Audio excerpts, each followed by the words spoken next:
Hello, ici Philippe Fabignon, le producteur TV, storyteller.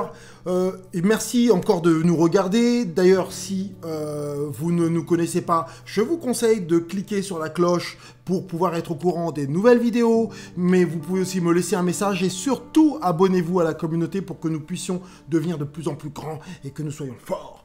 Eh bien écoutez, aujourd'hui j'aimerais vous parler de quand appliquer les techniques du storytelling. En tout cas, dans quel domaine? Est-ce que peut-être que c'est le vôtre, peut-être que vous êtes dans la santé, peut-être que vous êtes dans le marketing, peut-être que vous êtes dans le, je sais pas, le business, côté business, même la protection du patrimoine. Vous verrez qu'il y a d'autres...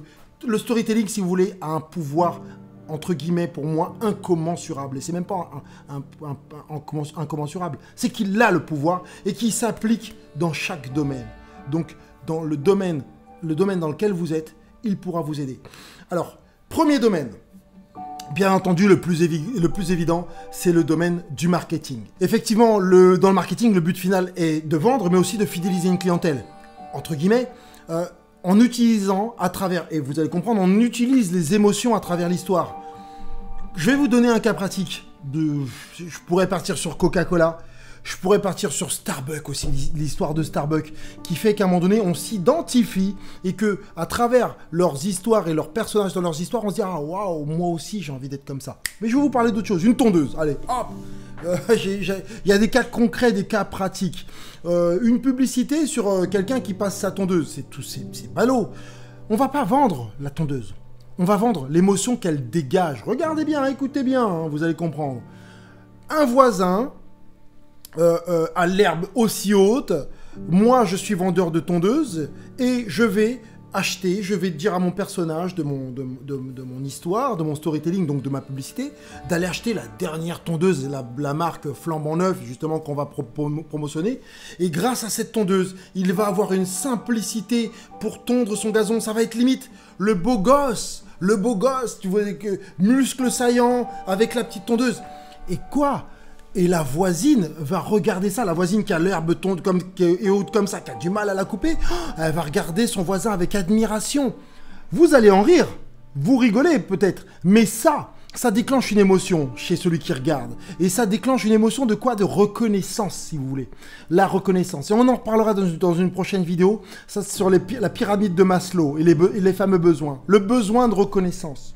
Et vous savez quoi? Quand vous allez en magasin, indirectement, vous allez y penser, à se dire « Waouh, si j'ai cette tondeuse-là, je risque d'avoir cette impressionné, je vais être puissant grâce à cette tondeuse. Qu'est-ce qu'elle a à l'intérieur? Limite, je m'en fiche. » Vous voyez, à travers l'émotion, si vous voulez, le marketing peut aller loin.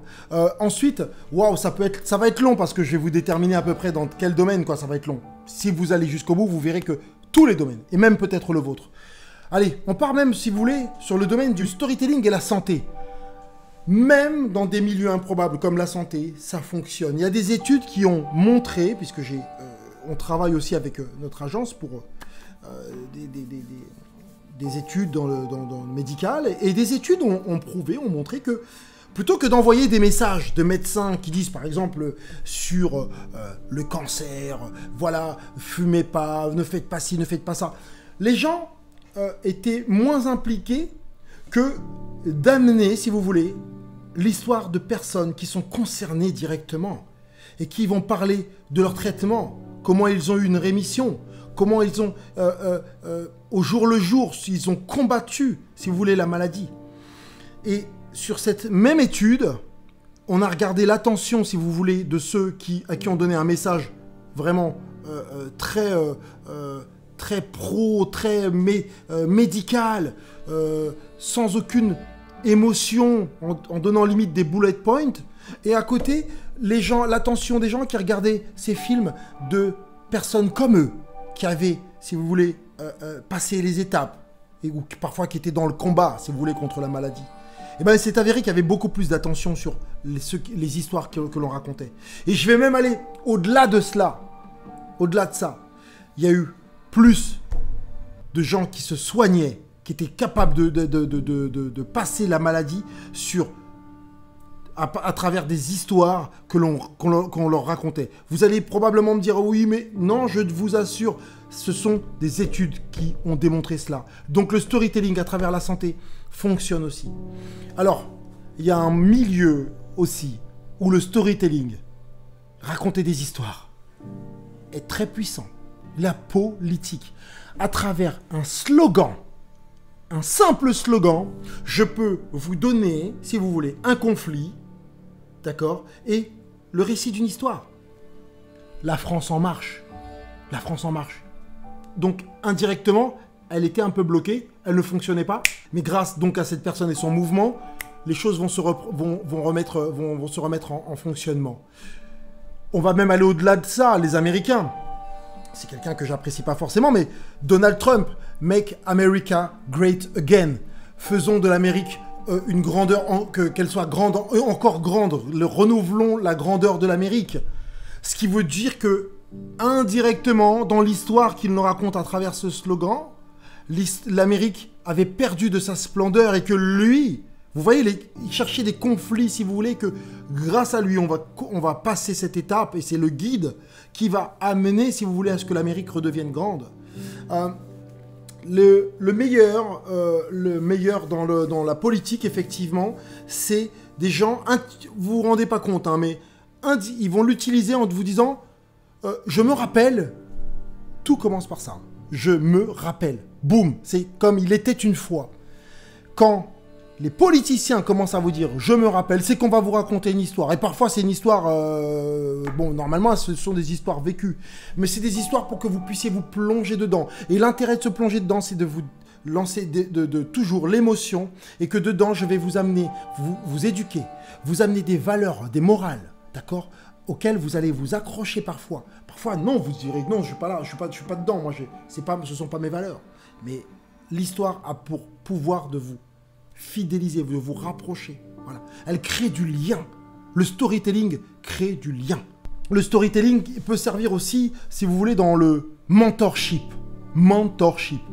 Quelqu'un qui veut vous enseigner quelque chose, ou qui veut enseigner, qui veut donner transmettre, voilà, transmettre, va passer sur ces histoires qu'il a vécues. C'est hyper puissant dans le sens où l'élève n'a pas besoin de cahiers de formation, parfois qui sont lourds à apprendre, n'a pas besoin de PowerPoint, ça va être dans le leadership aussi, vous verrez, de PowerPoint ou autre.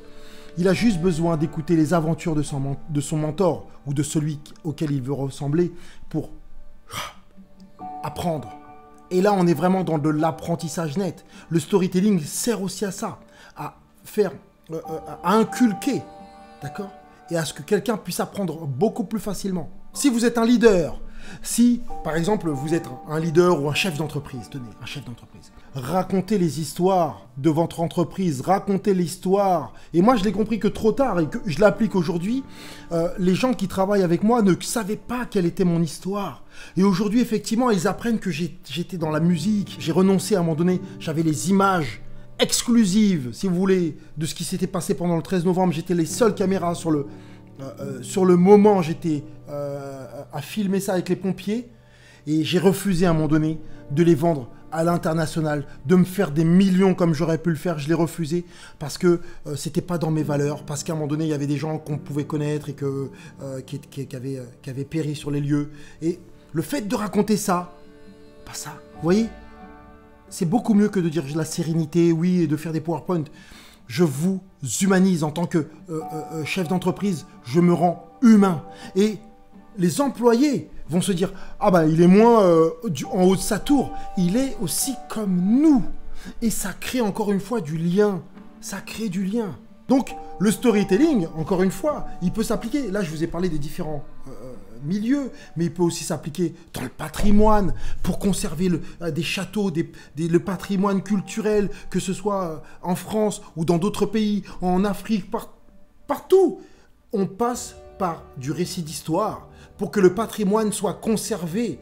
Quoi de mieux que de parler de nos aïeux qui ont fait des choses, qui ont bâti des choses pour que nous nous sentions investis d'une mission qui est de continuer à conserver tout cela. Voilà. Donc le patrimoine aussi marche avec le storytelling a un pouvoir énorme aussi dans le patrimoine. Je pourrais vous montrer et vous faire la démonstration dans tellement de domaines. Mais là, je m'arrêterai là. Et d'ailleurs, je vous conseille de cliquer sur le lien du dessous pour que vous puissiez accéder et avoir l'e-book gratuit qui vous montrera, si vous voulez, la puissance du storytelling et comment, effectivement, vous développez votre produit, votre service, votre business grâce au storytelling. Donc, cliquez sur le lien du dessous. C'est vraiment un don qu'on vous fait, c'est gratuit. Voilà. N'hésitez pas aussi à cliquer sur la cloche pour être au courant des nouvelles vidéos. Laissez-moi en commentaire, en quelques mots, quel est votre domaine, dans quoi vous travaillez, ou vous ne travaillez pas, qui vous êtes. Abonnez-vous à la chaîne, surtout, abonnez-vous pour que nous soyons ensemble, une communauté, et qu'on grandisse de plus en plus, qu'on soit tous ensemble pour aller sur le chemin de la réussite. Et le chemin, il est où? Eh ben, vous le savez, il est là-bas. Ciao.